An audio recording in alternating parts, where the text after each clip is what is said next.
Welcome to Champagne Problems. We're your hosts, Robbie Shaw and Charlotte Cameron. Thank you for joining us on this journey as we explore our mental health, well-being, performance, and longevity, and how our relationships with alcohol can influence each.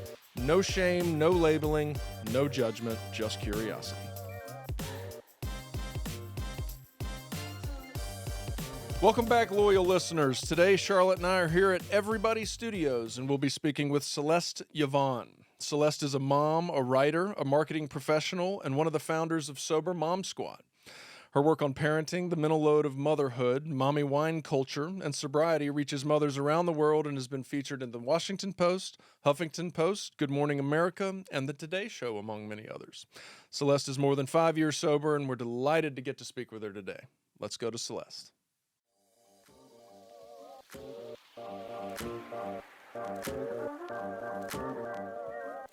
Celeste Yvonne, welcome to Champagne Problems. Thank you. I'm excited to be here. We are excited to have you. We've been eyeing you for over a year. I've followed you for over a year. We've always known we wanted to get you on. And, interestingly, I remember sending you the note on Instagram. And I typically, when I ask people to come on, it's like this big, long, like pitchy kind of thing. And I think I sent one to you and was like, you ready to come on? Or you want to come on or something like that? And we're a match. We're a good match here. Yeah. Well, I told you, I think for a second, I was like, let me think about it. Yes. Yes, that's right. ... Yes. Yeah. Loved it. Well, thank you so much. We're very excited to speak with you. You are a incredible writer. I've read a lot of your articles just in knowing you were going to come on. I'd read some before, but really dug in and knowing you were going to come on. You're such a good writer, very current, very relevant. This is going to be a great conversation. So we like to start with rapid fire questions to get to know you, put you on the spot, get you a little nervous. Let's see the real. No, I'm just kidding. Here we go. Okay. What was your first live music concert and where? So I think that my first concert was my mom took me to Amy Grant in the Bay Area, but I was just a kid. The first concert that I actually wanted to go to myself was Soundgarden at the Berkeley Amphitheater. Yeah. Lovely. I was a big Seattle grunge guy. Love Soundgarden. Oh, yes. All grunge. Yes. That's awesome. All right. Fill in the blank. Taylor Swift is GOAT. Yes. Okay. Good. All right. We agree. What food is your guilty pleasure? Oh, nachos. Oh my God. I'm a big runner, and my biggest treat to myself after a long run is nachos. Well, that's also a kind of an après-ski munchable as well. That's true. Right. Yes. Charlotte. Right. If you could know the answer to any question, what would you ask? I would ask if there's an afterlife.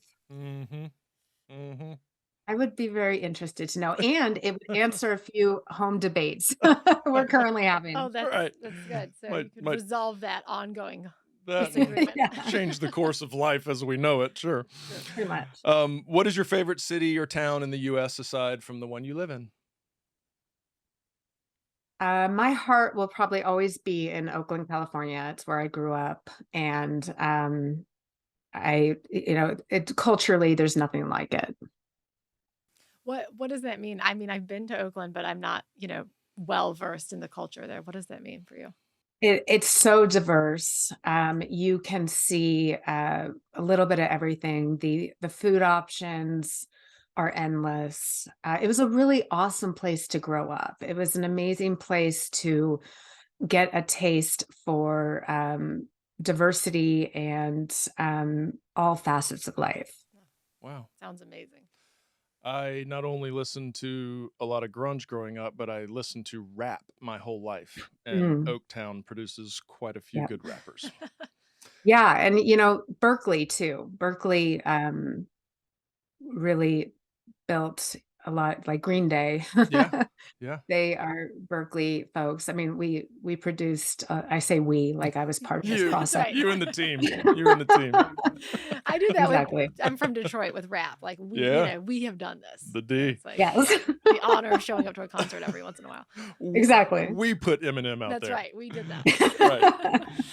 All right. Well, let's dive in, Celeste. So we know a little bit of your story. We know that you've been sober for over 5 years. You know, we kind of have to do this, but let's talk just a little bit about that journey. What were you doing prior to the decision to quit drinking, and what led you there? Yeah. So I grew up, as we talked about, in the Bay Area. My father was an alcoholic, and he was a high functioning alcoholic. He was just the party boy. Everyone loved him. And he was really my hero. Um, I thought he was amazing. He was just the funny guy. He was the charming guy. And that all exploded and imploded when I was 15 as a freshman in high school when he had a stroke. And he was 52 at the time. So, fairly young. And he we thought he was going to die. He did not die, but he was permanently disabled for the rest of his life. And the way I looked at him changed forever. I mean, all of a sudden he went from my hero, just very athletic, charming person, to can't even eat without assistance, can't talk, can't walk. So I went into my adulthood dealing with eating disorder issues this whole time, mind you, but never feeling like I had lost control over alcohol, because first and foremost, eating was kind of my obsessive nature through college and through my early 20s. And when I finally started to work on solving my eating disorder issues, the transition to alcohol did start to kind of slowly creep up on me. But when I became a mom, I thought my relationship with alcohol would change. I thought being a mother would dynamically change how I felt about alcohol, how I drank, because you can't drink the way I like to drink and be a mom. So I just thought it would, be like a light switch instinctively. And, I didn't drink during either of my pregnancies. I have two children. So I kind of figured, look, I've proven to myself that I do not have a drinking problem. But as I started drinking again after each child was born, the way that it started with one glass of wine and just kept creeping up was alarming. I had all these fool's rules. Yeah. Won't drink till after 5. I'll never drink alone. I will always get to bed by 10. And it wasn't impacting my work. I was still exercising. I felt like I was doing all the things. So on paper, I looked like I was doing just fine. But secretly, I was getting very uncomfortable with my drinking.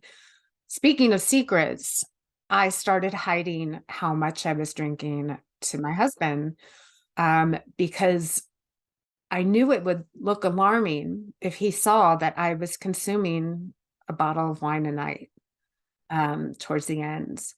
So, there was a lot of alarm bells ringing in my head, but it wasn't until, I had a panic attack one morning close to Christmas. I was at work, and it was after 3 days of parties and all the holiday parties. And I didn't even drink all that much over the holidays, but it was just one after the next after the next. And then getting to work, having a panic attack and thinking, am I having a stroke? Is this me at 38 having a stroke? And, I went to the ER. Of course, the ER was like, no, you're not having a stroke. You're fine. But that hour in the waiting room at the ER was really such a defining moment for me, because I had to have that moment with myself where I said, if this isn't a stroke, how many more years will it take before it is? And how much more are you willing to drink and risk this life and the direction that you've seen it goes firsthand? So I quit that day and I quit cold turkey. I white knuckled it like crazy. I didn't know what I was doing. I knew I was not going to go to AA because I wasn't an alcoholic. But I just hung on to it like my life depended on it because it really felt like it did. Going back to that phase before you kind of got into a rhythm with it and really started to feel some of those benefits. I mean, how did you do that white knuckling phase for listeners who are kind of like in that moment? Maybe they don't want to utilize, AA or any of those other resources. I mean, Yeah. how do you get through those moments? What kind of I mean, I know you're saying you felt like your life depended on it, but what did that look like in real time? How did you get through that process? It was really fear-based, Mm.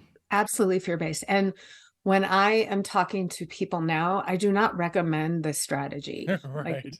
this isn't, if I could go back and do it all over again, I would definitely do it differently. But the way I handled those early months was distraction, 100% distraction.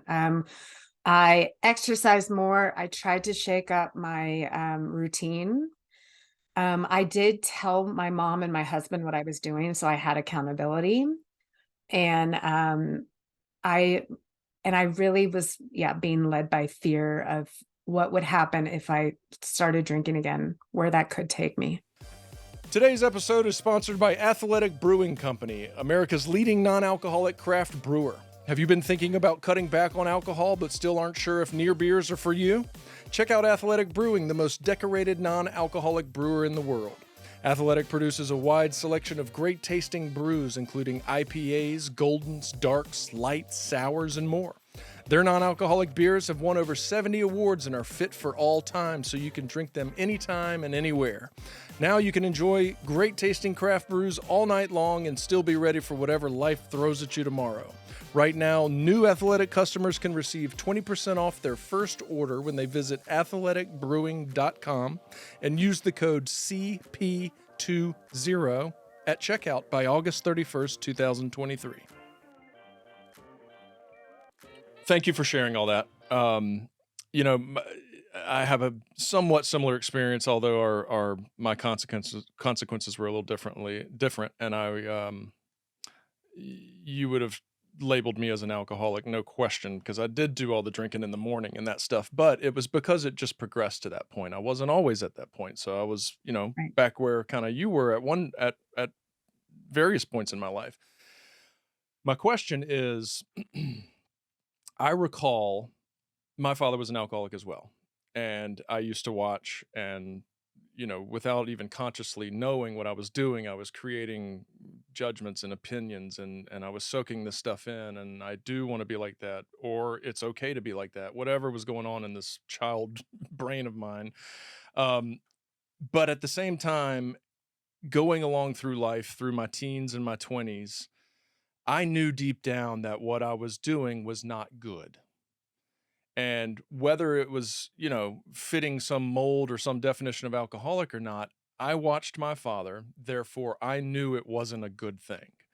And Mhm. so as normal as I could make it and as a part of me or whatever as I could make it, deep down inside of me there was some level of shame in there. There was some level of guilt, knowing that I was potentially risking going down the same path. And I guess what I'm getting at is I suffered from tons of panic attacks, but it was as a result of that subconscious kind of shame that do you relate to that at all? Was that part of your experience? I think I was so distanced from my own emotional needs. I am also coming from probably 20 years of disordered eating too. Um, I there was I grew up with shame. I grew up with that guilt. And so I didn't really know what was at the root of that. Um, for many years, I directed it at my weight and my body. So when I transferred my addiction issues or my need to numb over to alcohol, I don't know if I directly realized or even indirectly. I don't know if I acknowledged that the root of that was that I had a drinking problem or a drinking problem in the works as much as I was just a bad person. I was not worthy. I was never good enough. All those things that start when you're a child, that now look back and directly tie to my start with disorder eating and later alcohol use. But during my drinking days in my 20s and 30s, I thought that I could literally beat the system. I thought that my dad was a different type of person than I was. And I grew up with a mom telling me there are alcoholics and there's normal drinkers. And she's like, I don't know which one you are, genetically, you're going to be one of the two. And so I figured look at me, I'm drinking normal. I clearly didn't get that gene. I'm okay. Mm. I can still drink problematically because I don't have the gene. Right. Right. And it was such black and white thinking. And it's so narrow-minded. And now, we talk about addiction so differently societally, and it's so helpful. But looking back, I had blinders on. I think that this wasn't addictive drink. I wasn't drinking problematically because look at all my friends. I mean, look at college drinking. I mean, who doesn't do this? These are the things constantly going through my head. Well, and then, so let's jump into the mommy wine culture kind of stuff. I always feel silly saying mommy, but Mommy. mom wine culture. Sure. But obviously, in your story, it progressed during that time. Yes. And we can move away from, your personal experience into sobriety, and let's jump into that culture in general, because I know that is something you are researching and writing on and are very insightful on. So give us a little, give our listeners a little bit of, history into that. Where did mom wine culture come from? Yeah. I mean, so to talk about what mommy wine culture is, I define it as this social narrative that is either joking or implies that moms need alcohol to survive parenting. So that's what we're talking about when we talk about mommy wine culture. And, when I was doing my digging and history research, the meme, that really started the mommy wine culture of the early 2010s, which sounds so weird to say, is, mommy needs wine, or I whine because my kids whine. And this narrative really took off around 2010 with, because social media made it so accessible and so easy for it to spread and share and go viral. So it became very popular, a very popular thing to say, a very popular thing for us to joke about. And then, it wasn't probably until maybe 2015, 2016 when you start seeing it at Target in the teen section. But it was this mommy needs wine. And then, I mean, it has reached the proportions where you can go on Etsy and buy little onesies that say, I'm the reason my mom whines. It's this social narrative that really puts the blame of why motherhood's so hard on our children. And, as a daughter of an alcoholic, obviously I can speak to how problematic that narrative is. I like to say, it was hard enough having a dad who is an alcoholic. I can't imagine him walking around with a shirt that says, It's your she's fault. the reason. Yeah. Yeah. God, we already feel that way anyway. Yeah, exactly. Oh, So, God. that it's a very problematic message in and of itself. And maybe when the kids are infants, they're not picking up on the message, but when they're 6 and 7, they're reading the mugs, they're reading the shirts. And it's immediately, going to start creating um, these uh, narratives in their own head, whether it's conscious or subconsciously. So I try to speak to that, and this is coming as someone who used to write these memes. Yeah. I used to write them. I used to share them. I was part of this problem in every sense. Yeah. So I want to say that too. Yeah. So there's that. And then the other problem I really have with mommy wine culture is it distracts us from the larger message. And the larger message is moms are struggling. We're in a harder position than I think we ever anticipated, where the mental load of motherhood is all consuming. The gender roles are still not equal in the household. And we are still working with very antiquated systems in the workplace. Federally, we don't even have a maternal leave policy, and we're one of the only countries in the world that doesn't um, include that as part of their federal rules and regulations. So I feel like that speaks so much to, in the United States, just how antiquated our systems are. In the workplace, the 8 to 5 work hours is so unhelpful and challenging for mothers, parents in general, but more often than not mothers. And this is just how it is because it's the way it's always been. And nothing's changing, or nothing's changed, at least until COVID, when things are starting to change. But even then, you see a lot of people going back to some of the old ways now that we're a couple years in. So when I say mommy wine culture distracts us, when people talk about the challenges of motherhood or that they're really struggling, it's a lot easier to say, sounds like mommy needs wine, or laugh it off like it's a joke, than lean into what can we do to make actual systematic changes to help mothers who are struggling. It really stymies a potentially challenging but crucial conversation we need to be having about mothers in the workplace and mothers at home.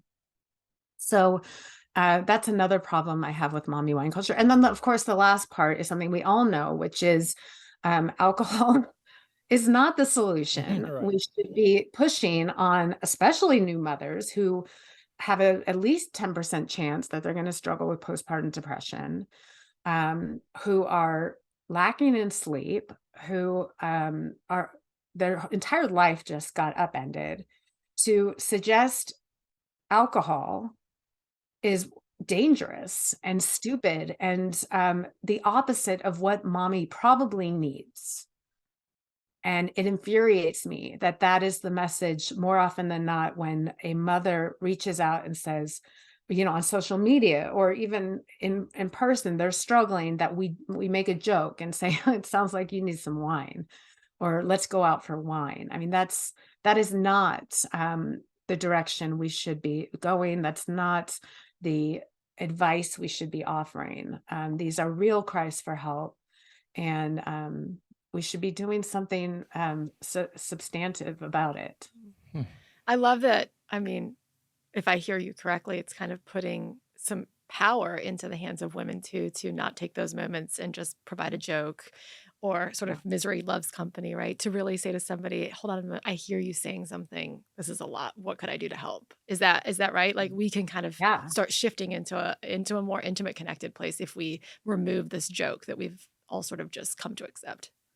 Right. I mean, I think if we actually leaned into it, I know it's uncomfortable. We come from a generation where talking about emotions is a big no-no. But if we can actually lean into it and see what we can actually do to be of help towards each other, it would make a huge difference. It will ultimately, perhaps, for someone who is struggling, not have them reach towards a glass of wine, and receive actual support. I mean, there's literal implications and there's figurative implications to all of this, of course.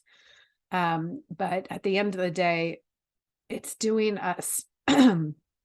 It's not the narrative isn't doing anybody any good, except wine companies. They Right. love it.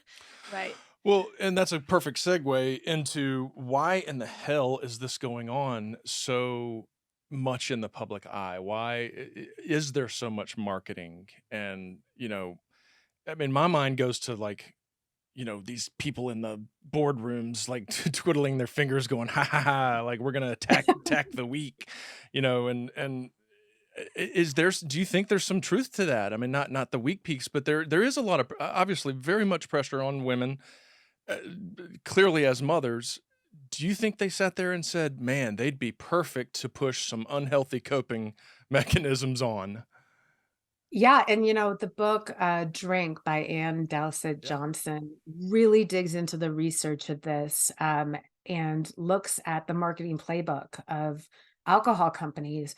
And she says, they did market segmentation and they saw that women were underperforming in the market for alcohol purchasing. And this was, I think in the 90s and 2000s. And so they honed in starting then.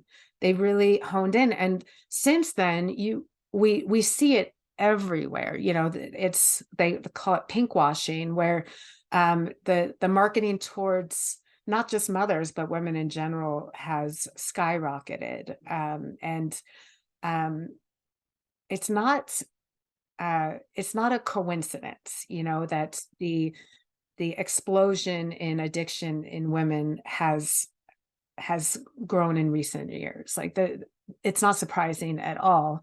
It's not all to advertising, but advertising and marketing plays a big part because it is so prominent. It is such a major um, part of how they sell product. Mm.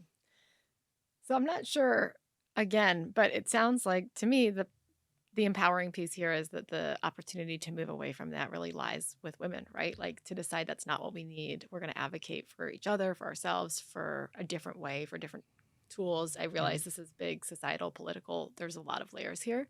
But what is the reaction to people in your life? I imagine you've got a bit of a reputation now, right? On a scale outside of people you know intimately. But do you find a lot of people react differently now, knowing that you are somebody who advocates for that, for other resources, for intimate conversations? How does that work in your sort of community and the women that are around you? What do you mean for like friends and whatnot? Yeah, I think I'm just curious, if you're sort of, or early on, it sounds like maybe we're one of the few people someone might know that wasn't going to say, have a glass of wine, have a martini, come over for a happy hour, whatever. It sounds like you're offering other solutions.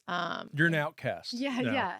Well, hopefully now it's becoming a bit more of a normal conversation, but do you find women to be receptive to those other opportunities? Do people seek you out to say sort of like, what could I do? How can I change this? Or does that sort of stay separate in your personal life? How does that work? It's a great question. My personal life has obviously changed quite a bit since I quit drinking, as it would naturally. I always say that sobriety is the greatest friendship filter because you find out who your real friends are. But you also are able to distinguish what you really want in a friend. So in my own life, it people ask me, it does come up, what can we be doing differently? I had a friend reach out to me after my dad died, which was it was a couple years ago. It was after I quit drinking, but before COVID. And she said, I wanted to get you a basket, a condolence basket, but they all had wine in them. She's like, what do you do? What do I do? So like they come to me with questions, they're curious. Um, and I think when it comes to, what I do feel like in my personal life and um externally, I do see a cultural shift. We are hearing more about the problems of alcohol, not just for people who identify as alcoholics, that it's problematic for anybody. And so I think that people are starting to take away that there are bigger issues at play here than uh, personally how you what type of genes you have in your Yeah. body. Yeah. And that's great, but there's still so much education we still need to do. I'll tell you this, when I was writing the book I have that's coming out in the fall, um, my editor, she challenged every single thing I said negative about alcohol. She didn't understand, like, alcohol is addictive. Like, she wanted references to back up every single thing I was saying. And I was so sure that this was just, everyone knew this by Yeah. now. So I'm like, how do I really Do I have need to to prove cite it? this? Common sense. Yeah. Can that be General my source? Yeah. science. Yeah. And sometimes I feel like I am so ingrained in this narrative that I'm sure you guys see this too. Like, even my Oh, yeah. feeds, they are catered to my sober lifestyle and whatnot. So it feels like we are moving the needle, but sometimes I have to wonder how much of that is just my Google searches and my phone listening to my conversations and saying, I know what to tell her. Yeah. How much of that is based um, on the algorithm of what you want to see and hear exactly. in the world? But I do, like, my followers and whatnot, they will send me if they see problematic messages in other people's reels or posts, they'll send them to me. And I don't often comment. A lot of the times there's nothing to comment on. It's just somebody else's perspective. But that kind of gives me more insight into where other people are at, and culturally what is still considered popular and um a exciting topic that goes viral.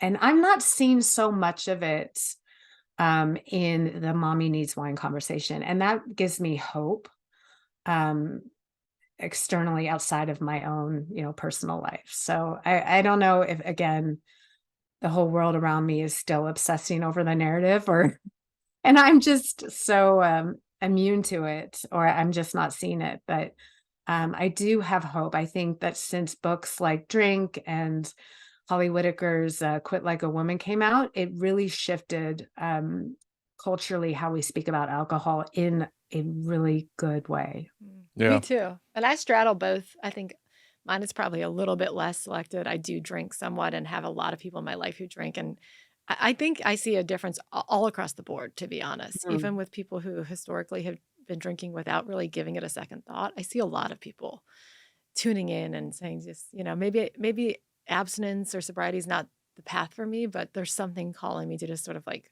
look at this, re-examine it. Could it be better? Could it work differently for me? I see a lot of people doing that. So That's yeah, huge.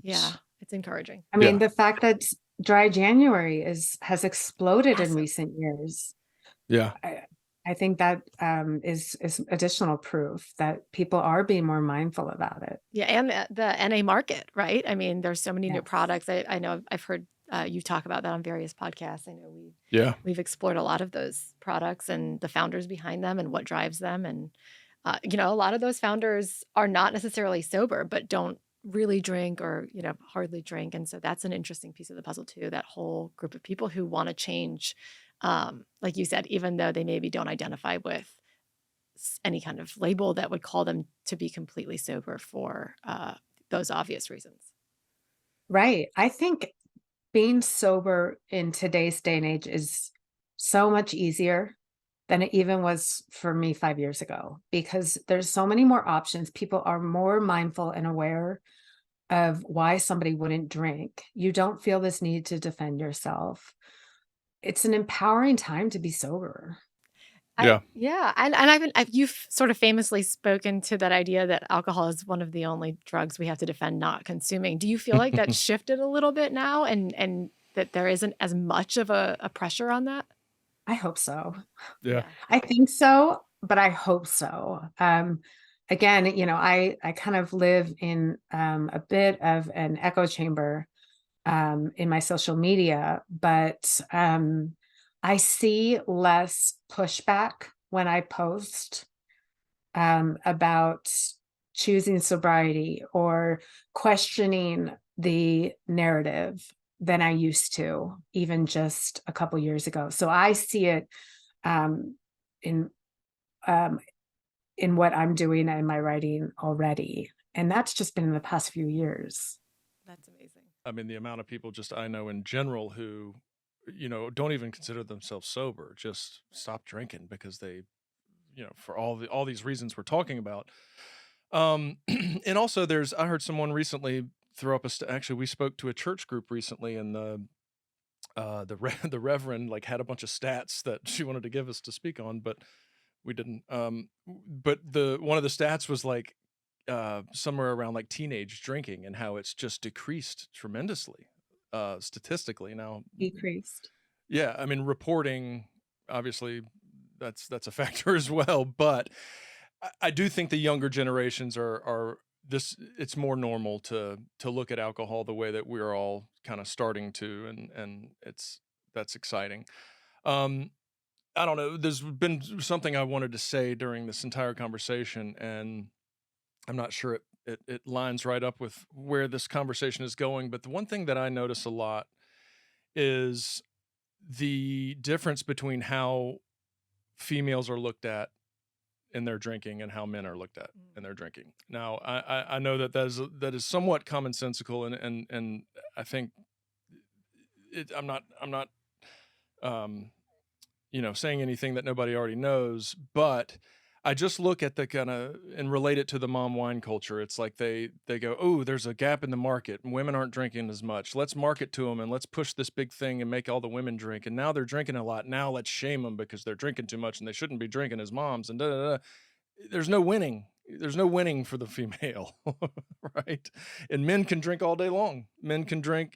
I need a cocktail. You can go to a restaurant, you can go to a bar, you can see a man slurring his words and it doesn't catch my eye. I see a woman slurring their words and it does. Yes. I got no I think question. I'm just saying you're stuff. just making a statement. Conversation starter.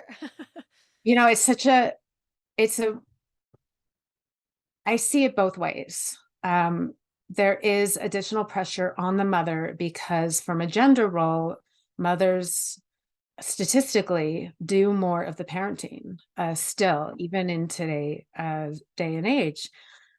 So there is that question. Well, who is, you're at a play date drinking wine. Who is driving your children home? Who is watching your children? Personally, that was a huge reason I knew I had to quit.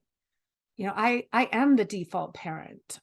If something were to happen, I could, one, never forgive myself, but two, I would be to blame. It wouldn't matter that my husband was sleeping next to me that whole night. If the house caught on fire and I was too drunk to get up and something happened, that most of it would have fallen on me. And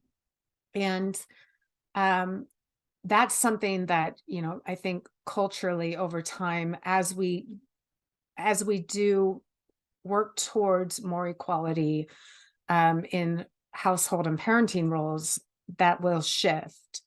It'll stop being about, daddy's babysitting tonight, and more about equal parenting roles, equal parenting time and whatnot. But right now, right here, the majority of the time, women are taking that role as default parent. The mental load of motherhood, is, the all-consuming emotional labor that women are more inclined to feel and take on with household responsibilities, with child rearing, with all the invisible work that goes into keeping a household running, right? So right now, the majority of that falls on the mother. And I often say, here's another reason why moms are drinking more than ever. I mean, look at the heavy weight that is falling on mothers, which one is not unusual. Women have been doing this for decades, But the fact that we are now back in the workforce more than ever, while still having the weight of those responsibilities, is what's unique to these generations.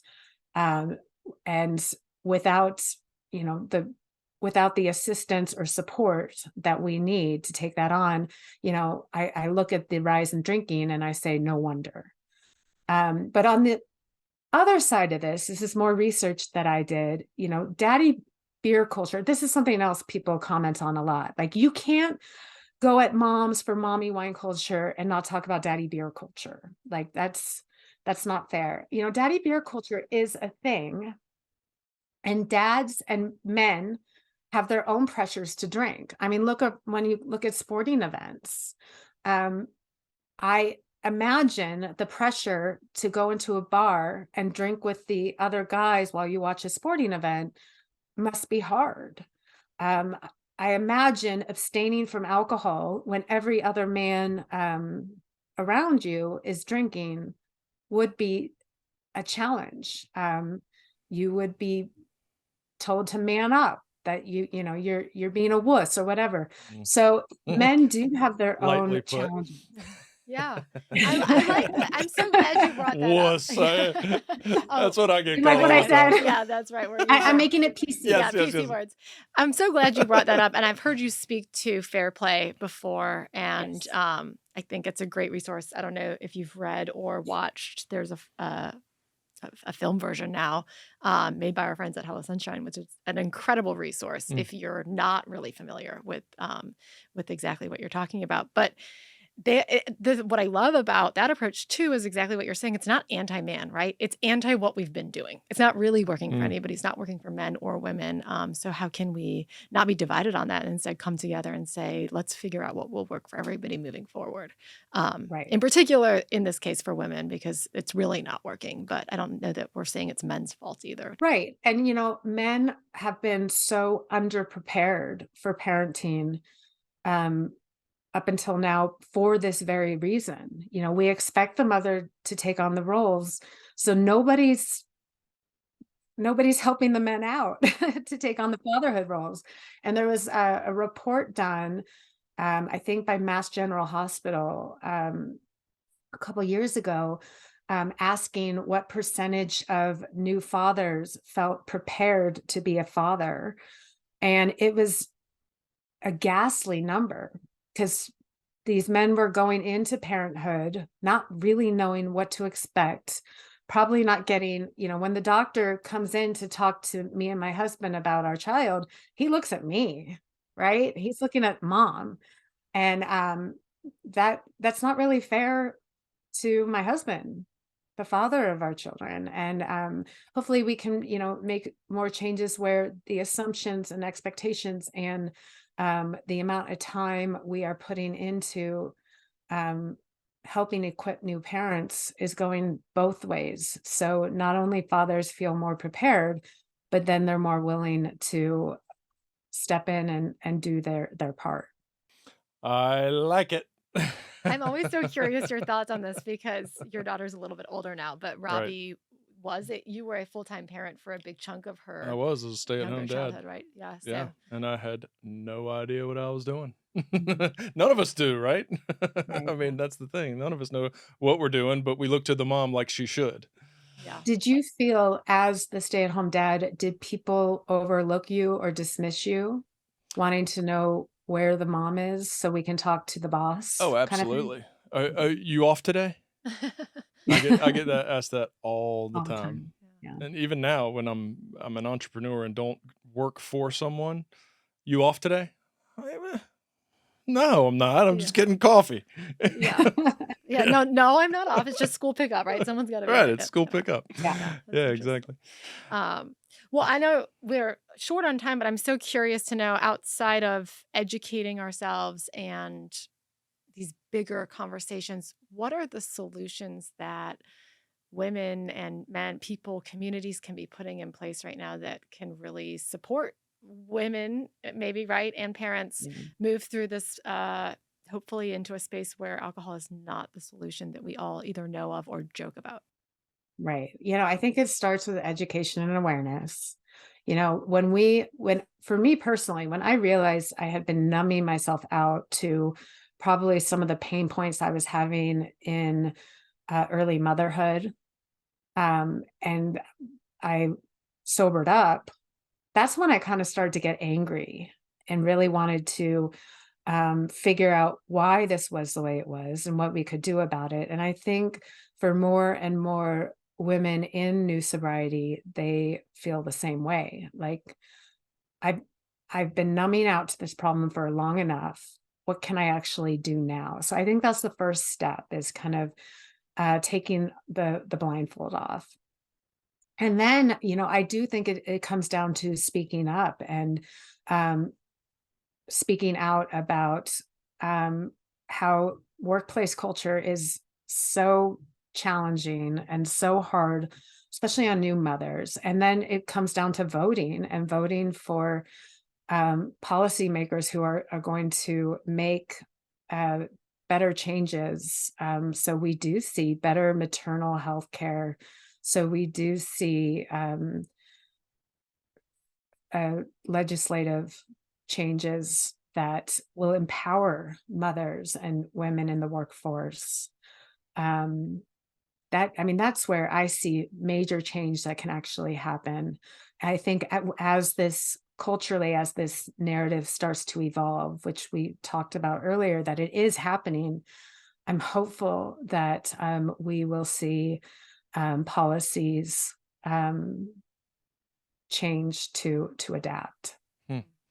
Shout out to Lumo, I was just thinking the right? same thing. Celeste, and our listeners, Google Lumo, Lumo. It's a friend of ours who was on this show a while back, started a company that is very much advocating for women in the workforce and providing lots of services and changing the way things are done in there. It's really, really outstanding work. But that's it. That's what we need. Yeah. We need more organizations like that, that are helping us kind of maybe at the grassroots level, but then also getting us into the polling places and voting for change too. I'm very curious to know, outside of the t-shirts and the memes and all of that, this connection that happens between moms when there's a wine hour, when there's this, I don't know, this shared understanding that something is really overwhelming, and there's this sort of like moment of connection over that. When you decided to stop drinking and you remove that, how do you find yourself, or suggest for other people, really truly having like that connection, that intimate relationship with other women? I mean, what are some alternatives to drinking that have been really productive in your life and your connection to other women and moms? Yeah. So when in March 2020, when schools got shut down, when a lot of mothers, mostly mothers, realized they were going to now be homeschooling their children, and fathers did too, but stats show the overwhelming amount was mothers. We saw recovery resources dwindle, if not disappear completely. And my friend Emily Paulson got a group of women together, and she created Sober Mom Squad. And for me, that was the first time I had ever gone to a meeting. Was those early days. I think April 15th of 2020 was our very first meeting, and we opened it to anybody who was sober or sober curious, who was living or exploring an alcohol-free life. And that form a community with other women who get where you're at, who understand the struggle. I mean, that's a lifeline. There's nothing like that. And for me, as somebody who had never gone to a meeting before in my life, it was a game changer. And that type of connection and that type of camaraderie is so profound. And I would encourage it for anyone who's listening, wherever you are, to find a community that aligns with your life or your lifestyle, or just your interest in being sober. because it's hard to find that community, a sober community, locally with people who you can connect to at a more intimate level. And like, as far as in my own personal life, I don't have a lot of mom friends who don't drink. I have a lot of mom friends, but the majority of them drink. In fact, there's only 2 or 3 who don't. And to be able to have that dynamic where I can tell them I'm having a really hard day or that I'm feeling triggered, that's not something I think I would even bring up to my mom friends who drink because I just don't think they would understand. And I don't think we would be able to have a constructive conversation. But to be able to go there and be vulnerable in a conversation with somebody else who gets it is really important. And I think that's something that I would encourage anybody on their sober journey to strive to find. So that's still an active virtual platform that's available, Sober Mom Squad. Yes. And it's right now, I mean, it has turned into a full on 3 to 5 meetings a day, active platform, its own app. But we still have free meetings every Wednesday, 10 a.m. Pacific, that I host. I'll be hosting it in 30 minutes. Nice. Yeah. And it's open to anyone who identifies as a mom and is living or exploring an alcohol-free life. And we get people from day 1 to year 20 of sobriety. So it's across the spectrum. It's women who are sober curious and who aren't even sure that this is the direction they want to go. They just they're just getting curious. And from all around the world, essentially. So that's a resource that, came out of the pandemic and is still just such a valuable resource to so many, including myself. Very cool. Yes, thank you for sharing. All right, Celeste, what are the 3 biggest benefits that you have received after stopping drinking? In my own sobriety, I have been able to lean into my value and self-worth, both as an individual and as a mom. I feel like I got my integrity back. Um, and more for myself than really anyone, which is probably the most important part. And then on a lighter side, being able to remember what I did the night before and who I Yes. texted and what I posted on social media. I still wake up each morning and breathe a sigh of relief. Oh yeah, I do too. I don't have to do my due diligence and make sure I didn't completely screw up everything in my life the night prior. Yep. Very cool. You want to do the power question? Sure. All right. All right. Well, Celeste Yvonne, why do you care so much? I care so much because my kids are the most important thing in this world to me. And if I can leave this place in a little bit better situation than where I found it, hopefully they have a chance at thriving. Love it. I love that. Oh. Celeste, you're a delight. Thank you for coming on. Thank you. This was wonderful. You two are just incredible. I could talk to you all day.